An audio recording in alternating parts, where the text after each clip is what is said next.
दोस्तों आपने देखा होगा कि नेपाल में 8 सितंबर से यानी सोमवार से कहिए तो एक तरह से सोमवार से एक बहुत बड़ा हिंसक आंदोलन शुरू हो गया है। अब ये हिंसक आंदोलन के बाद आखिर हुआ क्यों? ये सवाल आपके ज़हन में उठ रहा होगा। इसके पीछे का कारण क्या हुआ? अचानक से क्यों हो गया?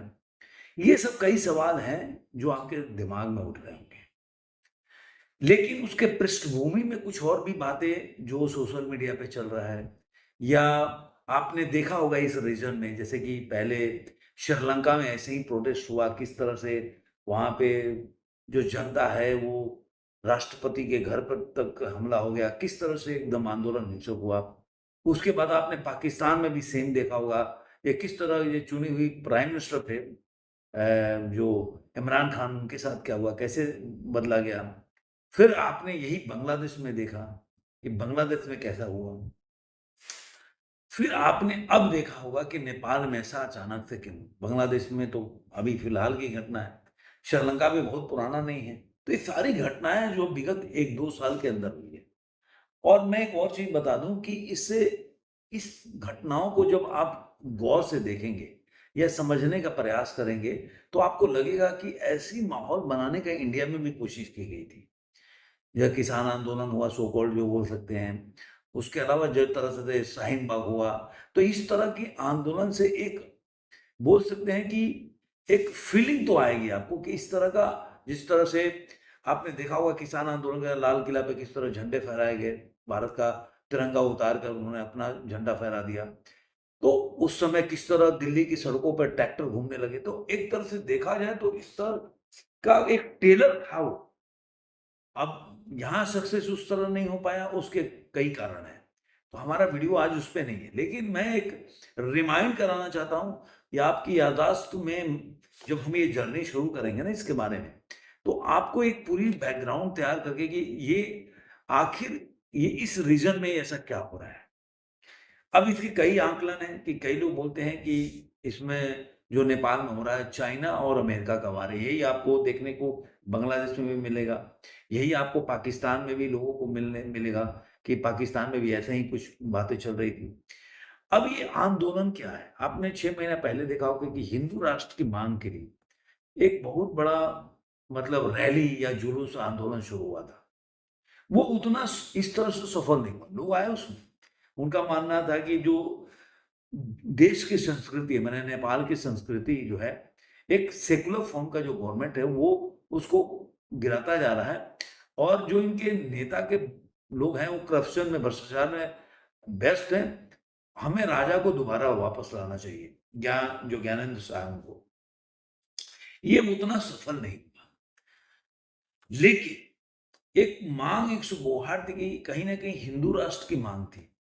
अब इसके क्या हुआ कि पहले से ही एक चीज़ें थी कि नेपाल में जो भ्रष्टाचार हो गया, करप्शन हो गया, आपने देखा होगा कि किस तरह से वहाँ के जो सोशल इन्फ्लुएंसर हो, किस तरह से फ़ोटो डाल रहे हैं कि आम जनता जो बाढ़ है या गरीबी है, किस तरह के वो हालात में जी रहे हैं। और जो नेपो किड्स हैं, माने कि जो मंत्री के बेटे हैं, कहीं रसिया घूम रहे हैं, कहीं यूरोपियन कंट्री में फ़ोटोग्राफ्स उनके कई देखने को मिल जाएगा। मतलब सैकड़ों उनके बच्चे जो मज़ा कर रहे हैं वहाँ पे, पढ़ाइयाँ कर रहे हैं, घूमने जा रहे हैं, मज़े कर रहे हैं, पैसे ही पैसे उनके पास आके पैसे कहाँ आ रहे हैं? जब नेपाल की स्थिति इतनी खराब है, गरीबी में नेपाल गरीबी से जूझ रहा है, तो अब ये नेपो किड्स के पास इतने पैसे कहाँ से आ रहे हैं?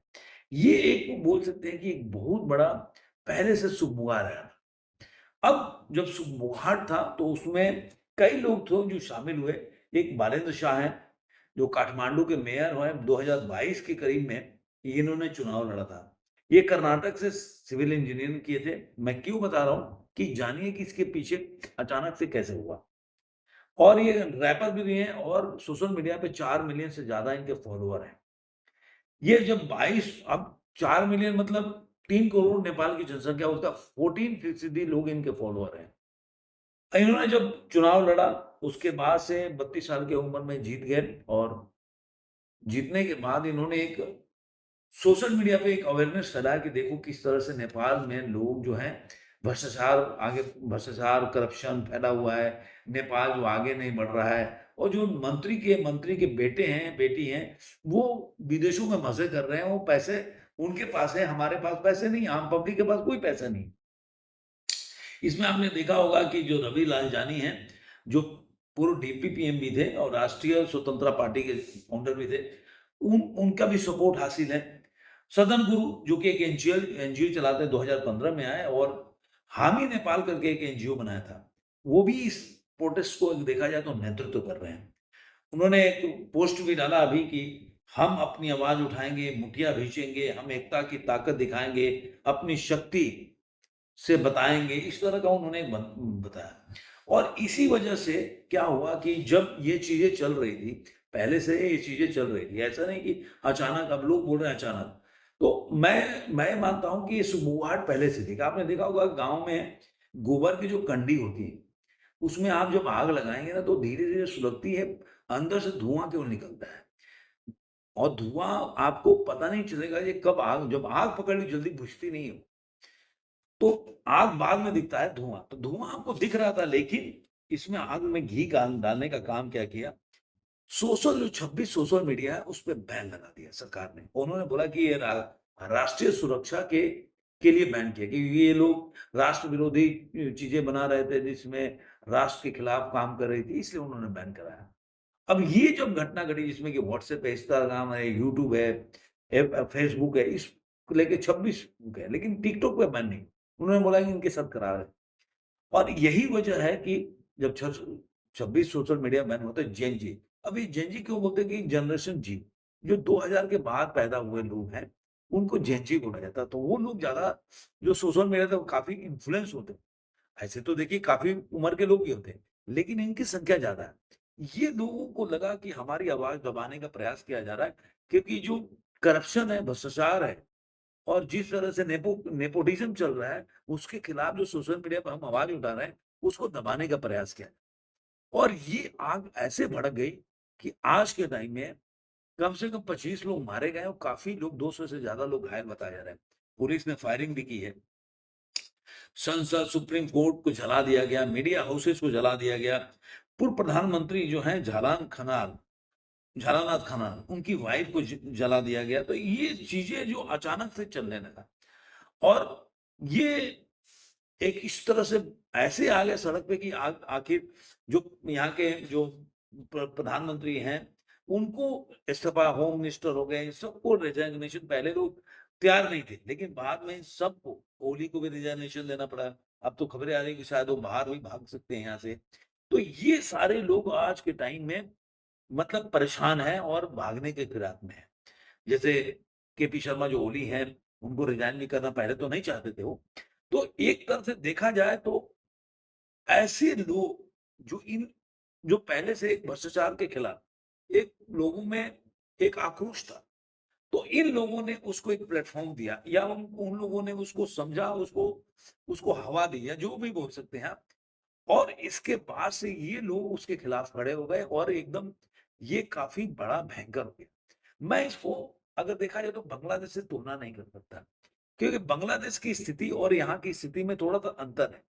एक तो यहाँ पे देखिए, एक हिंदू राष्ट्र का भी वहाँ पे चल रहा था, अभी जो माँग कर रहा है कि जो बालेन शाह है उनको कार्यवाहक प्रधानमंत्री बनाया जाए और ज्ञानेंद्र जो शाह हैं उनको राजा फिर से उनकी सत्ता लाई जाए। तो कहीं न और हिंदू राष्ट्र की, तो ये तीनों चीज़ें हैं वो बांग्लादेश से काफ़ी अलग है। क्योंकि बांग्लादेश का विकास का दर भी ठीक था, ऐसा नहीं था कि वहाँ पे विकास का तो मुझे वहाँ पे पूरा प्रायोजित लगता है, ऐसा मुझे लगता है। लेकिन यहाँ के जो स्थिति है, वो बिल्कुल अलग है। मतलब यहाँ पे वहाँ पे वैसा नहीं था, एक पाया गया कि शेख हसीना जो थी अपने विरोधियों को कहीं और डाल देती थी, तो वो सब एक कंट्रोवर्शियल विषय है। मतलब उसके बारे में अगर कोई एकदम बोल सकते फैक्ट नहीं है कि आप फैक्ट पे आप कहीं पे प्रूफ है आप बोलेंगे, अलग-अलग लोगों का स्टेटमेंट है। लेकिन यहाँ पे करप्शन, फोटोग्राफ जो है हिपोक्रिट्स का काफ़ी जगह मिल जाएगा, गरीबी का मिल जाएगा, बाढ़ आ रहा है सब मिल जाएगा। तो कहने का मतलब कि इसको जो होते हैं ना कि ये जो चीज़ें हैं, इनको इन लोगों ने प्लेटफ़ॉर्म दिया। आपको पता है कि एक इसी में आदिपुरुष जब रिलीज़ हुआ था तो उस समय कुछ डायलॉग थे उसको लेकर। तो इसका मतलब ये आदिपुरुष को जो लोग देखे भारत में, वो मानते हैं कि जो प्रभु श्री राम को मानते हैं, वो लोग उससे बहुत आहत हुआ है। तो अगर आदि पुरुष का वहाँ बोले, अगर उसके डायलॉग नहीं चेंज किए जाएँगे तो हम इसको वहाँ से मतलब बॉलीवुड की कोई पिक्चर रिलीज़ नहीं करने देंगे। ये भी वो जो बालेंद्र शाह है उन्होंने उसके ऊपर अपना पोस्ट भी डाला था और इस तरह से विरोध भी किया था। तो कहीं न कहीं आप देखेंगे जो 6 महीना पहले भी आंदोलन हुआ था, उसमें दुर्गा पासाई ने उसको आगे बढ़ाया। जो बोला जाता है कि जो राजा हैं, जो राष्ट्रीय प्रजातांत्रिक पार्टी के मतलब लीडर हैं, उन्होंने किया था। उनको माना जाता है कि जो राजा है वहाँ के वो उनको फंडिंग करते हैं। तो अब ये सब बातें हैं, लेकिन मोटा-मोटी जो आप देखने को मिलेगा कि एक पहले से नेपोकिड्स या करप्शन भ्रष्टाचार के मुद्दे पर एक पहले से आक्रोश था मन में और आदमी के पास अनएम्प्लॉयमेंट हो रहा था, गरीबी हो रही थी और एक बहुत ही डिफरेंस वेरिएशन हो रहा था समाज में। एक तो एलीट क्लास के लोग हैं जो नेता के और बड़े-बड़े लोगों के बच्चे हैं और एक वहाँ की आम जनता है जो जिस तरह से मतलब फैसिलिटी के अभाव में जीवन जी रही थी, तो एक आक्रोश था। अब उस आक्रोश को इन लोगों ने एक यूज़ किया और इन्होंने प्लेटफ़ॉर्म दिया, उनको आगे बढ़ाया कि इनको उन्होंने एक्सपोज़ किया कि देखो तुम लोग कैसे जीवन जी रहे हो और जो नेपो किड्स हैं, नेता के लड़के वो कैसे कर रहे हैं। ये सब भ्रष्टाचार की वज़ह से तो बाहर आए हैं, इतने पैसे उनके पास, हमारे पास पैसे नहीं है। तो ये आपने पाकिस्तान में भी देखा होगा कि पाकिस्तान में तो गरीबी है, लेकिन वहाँ के जितने भी आपको आर्मी के जनरल मिलेंगे, उनके बड़े-बड़े मतलब फार्म हाउसेस वगैरह यूरोपियन कंट्री में है, पैसे ही पैसे उनके पास, कई सौ करोड़ की संपत्ति वहाँ पे है, फॉरेन में उन्होंने डंप कर रखा है। तो वो चीज़ और पाकिस्तान का जो चीज़ है ना, ये नेपाल से मैं तुलना कर सकता हूँ, बांग्लादेश से नहीं कर सकता। तो ये यहाँ पे वो एक भ्रष्टाचार का मुद्दा बहुत बड़ा, वहाँ पे एक आर्मी का भ्रष्टाचार था, यहाँ पे नेताओं का भ्रष्टाचार जिसके पीछे ये लोग आरोप लगाए थे और यही वजह था कि ये सब हुआ। अभी मतलब लोगों को वित्त मंत्री को दौड़ा-दौड़ा के मारा जा रहा है सड़कों पे, इस तरह की चीज़ें चल रही हैं। तो मेरा ऐसा मानना है जो मैं आकलन करके बताऊँगा कि ये जो आंदोलन है, पूरी तरह से एकदम ये नहीं बोल सकते प्रायोजित है। कई लोग बोलते हैं प्रायोजित है, चाइना प्रायोजित कर रहा है, कोई अमेरिका प्रायोजित कर रहा है इसको, भारत में भी ऐसे हो सकता है। देखिए भारत में होने का कारण अलग था, वो या उसको प्रायोजित करने का प्रयास किया जा रहा था। यहाँ पे क्या कि आदमी त्रस्त है, यहाँ पे कोई त्रस्त नहीं है। मैं इंडियन सिटीजन हूँ, भारतीय आम नागरिक हूँ। मुझे ऐसा कुछ भी नहीं लग रहा कि यहाँ पे आदमी परेशान है, भ्रष्टाचार है, करप्शन है, मतलब भुखमरी है, ऐसा मुझे नहीं लग रहा कि और नेता जो हैं, जो एकदम एलीट क्लास के एकदम मज़े में घूम रहे हैं, ऐसा नहीं है। आम जनता भी ठीक है और ठीक है यहाँ पे। तो यहाँ पे जो अगर क्रिएट किया गया समाज में नई चीजें डाला जाए जैसे कि ईवीएम हैक हो रहा है या वोट चोरी, तो ये जबरदस्ती हमें, मैं जनता हूँ वोटिंग में, मुझे नहीं लगा कभी कि वोट चोरी होता है, मुझे नहीं लगा कि ईवीएम हैक होता है, आम जनता से आप पूछ लीजिए नहीं लगेगा। ये केवल अलग अलग नेता जो विपक्षी दल के नेता उनको लगेगा। तो यहाँ पे ऐसा एक आक्रोश नहीं है जनता में जिसकी वजह से ही किसान आंदोलन फेल हो गया। किसान आंदोलन आज किसान आंदोलन क्या हालत है, तो ये जो प्रायोजित चीजें होती है ना, आम जनता से उनकी लिंकेज नहीं होती, पकड़ नहीं होती है।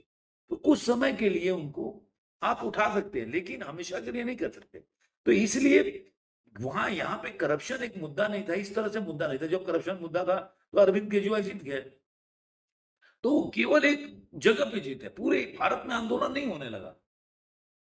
तो वैसा मुद्दा आक्रोश नहीं है यहाँ पे। जब वीपी सिंह के टाइम में आक्रोश था तो राजीव गांधी की सरकार चली गई थी। तो वो सब आक्रोश यहाँ पे नहीं है। और यही वजह है कि यहाँ पे सफल नहीं हुआ, जो मैं बीच में नहीं बता रहा था, लेकिन इसलिए सफल नहीं हुआ। लेकिन आप मुझे वहाँ पे क्रिएट किया गया।